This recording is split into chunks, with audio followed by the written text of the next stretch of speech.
it's the old Duffer. Something different for this week. We are working on the black and red 50s. That's all happening. Videos coming on that. We are finished off the Flying Banana. But I was down at my mum's last weekend. We lost Dad 18 months ago after a 3-year illness, sadly. And Dad photographed everything that we did as a family. You know, all the things we built, made, places we went. There are photo albums. There are boxes and boxes and boxes and boxes of this stuff. And I was going through, if you're looking for a particular photograph from when we went down to the West Country to a friend's farm, I spent a lot of time down there, a particular place. I managed to find it, but there's a lot of stuff from my early years here. And a lot of people say to me, you know, how do I know all the stuff I know? Because I've done stuff. I'm no expert on anything. I'm really not. I've just done a lot of stuff. You know, I have a Class 1 HGV. I used to work on trucks. I don't work on trucks anymore. I'm too old and decrepit for that, except my own RL. My father was a great believer in learn by your mistakes. He would always encourage. He would always point in the right direction, give you some ideas, but you did it. He did a welding course at South Downs College, stick welding, back in this is going back in the 70s, and he built out of junk a stick welder. You couldn't buy stick welders other than industrial stuff. It didn't exist. And he worked for Plessey Avionics at the time, and he would take stuff out the skip that he could use, and you had to get it signed off by your department manager, because security would search vehicles, so you couldn't go out the place with it. So, and he wound his own transformers for this. He brought these transformers back that were no good, stripped them, rewound them, and it was all made out of junk, but it worked brilliantly, and he taught me to weld when I was 10 years old. Now, a lot of you are going to stand out, he did it for you. I built a motor go-kart out of an old pedal go-kart and a scrap Jap engine when I was 10 years old. And our mates at the time knew we had it, because we used to race around the parents' garden, through the gap between the house and the bungalow, down the drive, around the front garden. You can imagine, it was wacky races.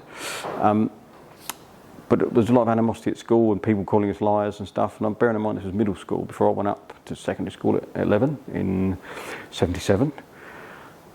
So this wouldn't happen today, but the head said, well, can you bring it in? So sure enough, put it in the back of the car, and we brought it in, and my brother and I, and it's my brother that's in the photograph, my little brother, he would be 8 at the time, sat on it in the garden, rode this thing around the playground at school. They got the whole school out around the playground, and we bump started. You had to bump start it. Bump started the thing, and both of us drove this thing around the school playground. End of argument. That would never happen today. The fun police would put a stop to it, you know, on the grounds of health and safety and all that we have to put up with. So there's just one photograph we have of that. I think I took it on an Instamatic. It's not great quality, but you can see the Jap engine poking out in the back and that. But I'll try and narrate this and give you some ideas of how I did it. But I did it all myself. And then there's the first bike I ever got and hacked and modified bike trailer I was building, because I started riding trials in my early teens. Hence I still have a trials bike now. Not that I'm any good, but I like to pretend that I can still do it. Not that I was any good when I was young either, but you know, we're going to have a go. And in order to save money so we could spend the money on the bike, we had to build a trailer. And that was the thing you did back then. You made stuff. Well, we did, because we didn't have any money. So I remember Dad buying suspension units for classic mini wheels, which were 10 a penny back then. The suspension units came from Exchange and Mart, and they were 750 kilo suspension units, which were way too strong for putting a trials bike on the back. But over the years, the trailer got modified and expanded, and so having the bigger units was worthwhile. But we had to run semi-flat tyres as a suspension, because it just shook the bike to bits. But yeah, I hope you enjoyed this trip down memory lane. It was just a few photos. We've got hundreds, and I won't bore you with those, but some of the stuff I've done as a kid. So I'll say thanks for watching.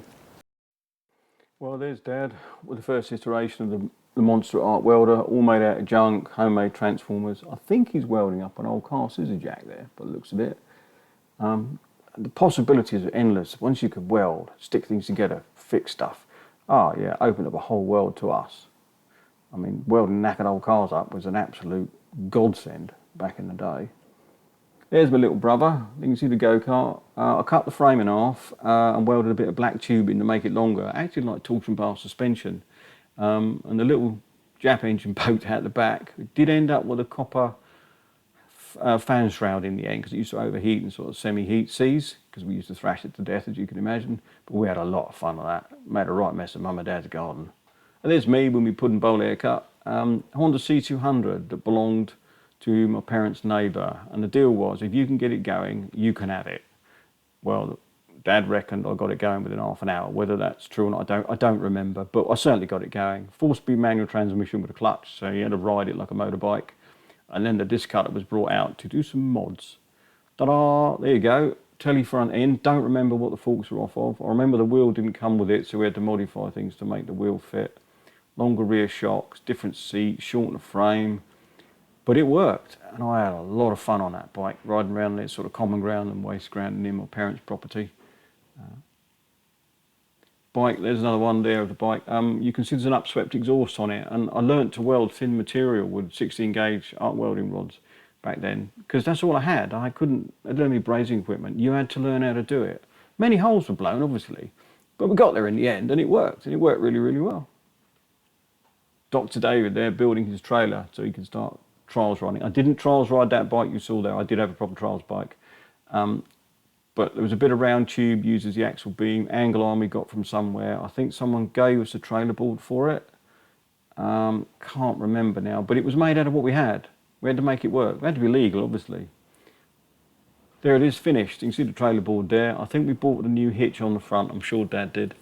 And we painted it, and that makes all the difference. The mud guards were made out of a bit of steel or rolled around a barrel or something. I don't remember, but again, make it work. And I towed bikes all over the place with that thing. Well, I hope you enjoyed the short trip down memory lane. Might put a smile on your face, especially with my haircut.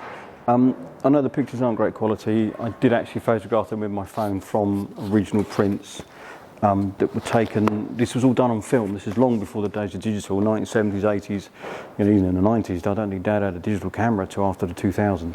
So everything's on film. I don't even know where the negatives are, so I'm being very careful what I do with these pictures, because that's all I've got. Once they're gone, they're gone. So I hope you enjoyed it anyway, and thanks for watching, and we'll see you next week.